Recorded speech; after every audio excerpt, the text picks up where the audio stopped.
Brought to you by Baidyanath Kesari Kalp chyawanprash, stamina और immunity बढ़ाए। सोना चांदी केसर और अश्वगंधा युक्त केसरी कल्प च्यवनप्राश। परिवार में मिल गए हैं और जब परिवार से अलग हुए तो तुरंत उनको सुरक्षा दे दी गई। भाई जनता उनकी सुरक्षा करेगी, तुम्हारी सुरक्षा से होता क्या है? आप बताओ क्या होता है सुरक्षा से? जनता सुरक्षा करेगी, बिल्कुल करेगी, जनता सुरक्षा करेगी। हमारे यहाँ जसवंत नगर विधानसभा में सब कर ही रहे सुरक्षा। एक वोट नहीं मिलेगा बीजेपी को, किसी जाति का हो, सारे लोग मिलके माननीय डिम्पल जी को वोट कर रहे हैं। इसका मतलब ये है श्रीमान जी कि जो कहते हैं ना हुक्म के इक्का, सरकार के पास हुक्म के इक्का है। हुक्म के इक्का समझते हैं डीएम कप्तान जो भी शीर्ष नेता होते हैं, बच्चों अफसर हैं जिले के, तो उनका अधिकार चलता है, तो इसलिए कह रहे हैं। और आपने देखा होगा कि जो लोग बीजेपी के लोग हैं, जो मिनिस्टर्स आ रहे हैं, कैबिनेट मिनिस्टर हों या उनके उच्च स्तर नेता हैं, वो हम लोगों से जनता से कम मिल करके वो अधिकारी से मिल रहे हैं। तो कहीं ना कहीं उन्हें अधिकारियों पर विश्वास हो रहा है कि अधिकारी जितवा देंगे। भाजपा ने, सरकार ने शिवपाल सिंह यादव की जो सुरक्षा मिली हुई थी वो हटा दी है। जानते हैं क्या कहना है इनके कार्यकर्ताओं का? चलिए सोहम जी, आपसे शुरुआत करते हैं। शिवपाल यादव की सुरक्षा, देखिए, जैसा मैंने पहले भी बताया था आप लोगों को, ये सरकार के दम पे चुनाव लड़ रही है उत्तर प्रदेश की सरकार, और इनके ये हाथ हैं, ईडी है, सीबीआई है, इनके तोते हैं, ये समय समय पर निकालते रहते हैं। और उसी कड़ी में आदरणीय शिवपाल जी की इन्होंने सुरक्षा हटाई है, सुरक्षा से खिलवाड़ किया है। समाजवादी पार्टी का एक एक कार्यकर्ता, प्रसपा का एक एक कार्यकर्ता इसका जवाब वोट के रूप में 5 तारीख को देने जा रहा है। ये बहुत निंदनीय है, ये बहुत नहीं हटाना चाहिए चुनाव के टाइम पे। क्यों कि दूसरी सुरक्षा कौन करेगा? हमारी सरकार नहीं करेगी, हमारी सुरक्षा कौन करेगा? फिर भाजपा के नेता कहते हैं अब तो चाचा भतीजे, अब इन्हें किससे खतरा है? किसी चाचा भतीजे तो आप भी तो बहुत बड़ी बर्बाद लेके चल रहे हैं, तो आपको किससे सबसे खतरा है? तो आप भी अपनी सुरक्षा हटा दीजिए ना, आपकी जो सरकार अपनी सुरक्षा हटाइए। अभी एक भाजपा विधायिका का एक बयान भी आया था कि इनकी सुरक्षा वगैरह सब हटा ली जाए, एक साधारण सी विधायक बन के रह जाएंगे।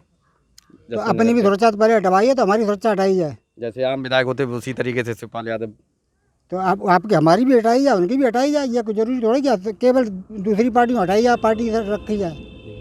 सही है कि नहीं भाई? सुरक्षा है भाई। आप पार्टी में हैं तो आप सुरक्षा कीजिए, आपकी सुरक्षा हो, आपके सामने लड़ने वाले की भी सुरक्षा हो, तब तो आप लड़ेंगे। जब किसी को रखे नहीं, सुरक्षा किसी की होगी? क्या लग रहा है साथ में आए हैं, डिम्पल यादव का साथ दे रहे हैं, उसकी वजह से हुआ ये? हाँ बिल्कुल। अब उन्हें लग रहा है बीजेपी वालों को कि ये चाचा भतीजे एक हो गए हैं। तो मैनपुरी जनपद की लोकसभा सीट जो कि नेताजी का कर्मभूमि है, अब आराम से हमारी डिम्पल भाभी यहाँ से विजयी होंगी और देश की सबसे बड़ी लोकसभा में दिल्ली जाएंगी। अब ये केवल एक उपचुनाव की बात नहीं है। चाचा का अभी बयान देखा कि वो कह रहे अब हम कभी अलग नहीं होंगे। बिल्कुल नहीं होंगे, अब चाचा भतीजा एक रहेंगे और मिलकर 2024 में चुनाव लड़ेंगे और 2024 में इस बीजेपी को सरकार को केंद्र से भी उखाड़ फेंकने का काम करेंगे। अच्छा, डिम्पल जी भी अपने जिस जगह भी जा रही हैं तो कह रही कि हाँ हमें एक बाबा मिले, उन्होंने कहा कि बेटा आपके खिलाफ तो प्रशासन चुनाव लड़ रहा है, इसका क्या मतलब समझा जाएगा? इसका मतलब ये है श्रीमान जी कि जो कहते हैं ना हुक्म के इक्का, सरकार के पास हुक्म के इक्का है। हुक्म के इक्का समझते हैं डीएम कप्तान जो भी शीर्ष नेता होते हैं, बच्चों अफसर हैं जिले के, तो उनका अधिकार चलता है, तो इसलिए कह रहे हैं। और आपने देखा होगा कि जो लोग बीजेपी के लोग हैं, जो मिनिस्टर्स आ रहे हैं, कैबिनेट मिनिस्टर हों या उनके उच्च स्तर नेता हैं, वो हम लोगों से जनता से कम मिल करके वो अधिकारी से मिल रहे हैं।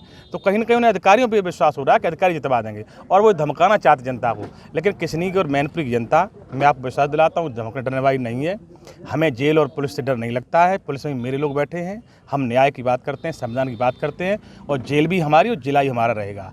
यहाँ ये सफाई है, मैनपुरी है। मैनपुरी माननीय नेताजी का जन्म से लेकर अब तक पूरा कार्य कर रहा है, उनकी कर्मभूमि है, उन्होंने हमें पहचान दी है। नेताजी के नाम से हम लोग सभी लोग उनको श्रद्धांजलि रूप में 5 तारीख को सपोर्ट करेंगे, हर वर्ग का सपोर्ट। शिवपाल सिंह की जो सुरक्षा हटाई गई है जी, किस तरीके से? देखिए, उनकी सुरक्षा इसलिए हटा ली गई चूँकि अब परिवार में मिल गए हैं और जब परिवार से अलग हुए तो तुरंत उनको सुरक्षा दे दी गई। भाई जनता उनकी सुरक्षा करेगी, तुम्हारी सुरक्षा से होता क्या है? आप बताओ क्या होता है सुरक्षा से? जनता सुरक्षा करेगी, बिल्कुल करेगी, जनता सुरक्षा करेगी। हमारे यहाँ जसवंत नगर विधानसभा में सब कर ही रहे सुरक्षा। एक वोट नहीं मिलेगा बीजेपी को, किसी जाति का हो, सारे लोग मिलके माननीय डिम्पल जी को वोट कर रहे हैं। अच्छा, आज योगी आदित्यनाथ की करेल में जनसभा, उसमें सुना जा रहा है कई जो प्रसपा के नेता हैं वो भाजपा की सदस्यता लेने वाले हैं। ये भाई साहब सब बकवास है। उनने नर्सिंग इंटर कॉलेज चुना है करेल में, छोटा सा एक है, चूंकि भीड़ होगी नहीं, उन्हें अपमानित तो होना पड़ेगा, इसलिए स्कूल चुना गया छोटा सा। लेकिन ये भी तो बड़ी बात है कि करेल में जनसभा हो रही है। नहीं करने दो, उससे क्या फर्क पड़ता है। करेल में तो एसपी सिंह बघेल भी लड़े थे, क्या कर लिया। ये लोकतंत्र में तो सभी को अधिकार है। जो प्रसपा के कुछ नेता जो कोई नहीं मिलेगा, ये सब प्रचार करते हैं, मीडिया उनकी, पेपर उनका, सारा कुछ उनका, नीचे से ऊपर तक वो कुछ भी कह सकते हैं।